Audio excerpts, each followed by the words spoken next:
propose de vous plonger dans un des panoramas les plus célèbres du XIXe siècle, le panorama des Vosges et du chemin de fer de Strasbourg à Bâle, qui est publié à Strasbourg en 1841. Alors il faut souligner d'emblée que le domaine du panorama est un domaine très ancien. La première vue gravée de Strasbourg est d'ailleurs une forme de panorama, et qu'on constate au XIXe siècle un regain d'intérêt pour ce format horizontal. Et un éditeur strasbourgeois, Simon, va profiter d'un événement historique pour publier un ouvrage atypique dont on conserve au cabinet des estampes et des dessins une série, une très belle édition, ainsi que plusieurs dessins préparatoires. Alors cet éditeur, c'est Émile Simon, et l'événement historique, c'est l'ouverture de la première ligne de chemin de fer entre Strasbourg et Bâle en 1841.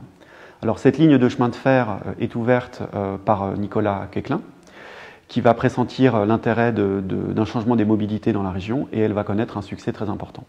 Donc Émile Simon, pressentant un potentiel éditorial par rapport à cet événement, propose à Théodore Muller, un paysagiste lithographe, de réaliser 14 planches de paysages entre Strasbourg et Bâle qui vont toutes représenter le chemin de fer, certes, mais aussi les reliefs, les massifs, les lieux-dits. Donc il y a vraiment une volonté de présenter le territoire en images qui est tout à fait saisissante. Il faut constater que le chemin de fer va bouleverser les habitudes, bouleverser la manière de se déplacer, mais aussi bouleverser la manière de voir et de percevoir le paysage.